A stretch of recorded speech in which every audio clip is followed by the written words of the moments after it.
আজ সোমবার ডিসেম্বর 2 দৈনিক ইত্তেফাক। গ্রেনেড হামলা মামলার ডেথ রেফারেন্স ও আপিলের রায়। তারেক রহমান সহ সব আসামি খালাস। বিচারিক আদালতের রায় অবৈধ ও বাতিল ঘোষণা হাইকোর্টের। পূর্ণাঙ্গ রায় দেখে সিদ্ধান্ত নেব, অ্যাটর্নি জেনারেল। এই শ্বেতপত্র ঐতিহাসিক দলিল, যেভাবে টাকা লুট হয়েছে তা আতঙ্কিত হওয়ার মতো। প্রধান উপদেষ্টার কাছে শ্বেতপত্রের খসড়া প্রতিবেদন পেশ। 15 বছরে 24,000 কোটি ডলার বিদেশে পাচার। বার্ষিক উন্নয়ন কর্মসূচি 40% অর্থ আমলারা লুটপাট করেছেন। 7টি বড় প্রকল্পের প্রতিটিতে 10,000 কোটি টাকা অতিরিক্ত ব্যয় হয়েছে। শ্বেতপত্রে উঠে এসেছে কিভাবে চামচা পুঁজিবাদ অলিগারদের জন্ম দিয়েছে, কিভাবে তারা নীতি প্রণয়ন নিয়ন্ত্রণ করেছে। ডক্টর দেবপ্রিয় ভট্টাচার্য। সত্যের সৌন্দর্য হলো ষড়যন্ত্রের উপর বিজয় লাভ, তারেক রহমান।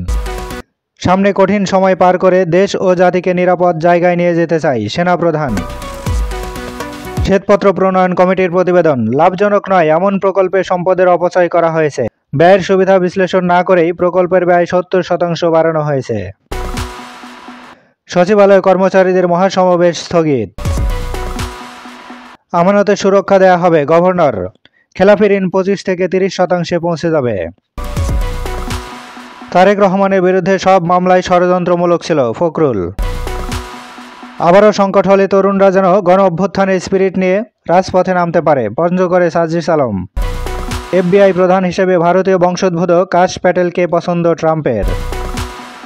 গণ অভ্যুত্থানের মনন সৃষ্টিতে সিপিডির গবেষণা অশেষ ভূমিকা রেখেছে, ডক্টর ইউনূস। রাজনৈতিক সংকট সংলাপের মাধ্যমে সমাধান হওয়া উচিত, রেহমান সোবহান।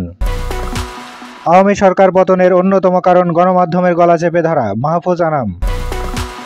বাংলাদেশকে লুট করে নিয়েছিল একটি পরিবার, ডাক্তার শফিকুর। BCS থেকে ক্যাডার শব্দ বাদ দেওয়ার সুপারিশ করবে কমিশন। ব্যাংকের দুর্দশাগ্রস্ত সম্পদের পরিমাণ 14 মেট্রো রেল বা 24 পদ্মা সেতু নির্মাণের ব্যয়ের সমান। এস আলম সহ 24 জনের বিরুদ্ধে 2,000 কোটি টাকা ঋণ খেলাপির মামলা। দ্য গার্ডিয়ানের প্রতিবেদন, যুক্তরাজ্যে শেখ হাসিনার ঘনিষ্ঠদের 6,000 কোটি টাকার সম্পত্তি। ফিলিস্তিনের লড়াই জুলাই গণ অভ্যুত্থানের অন্যতম অনুপ্রেরণা, নাহিদ।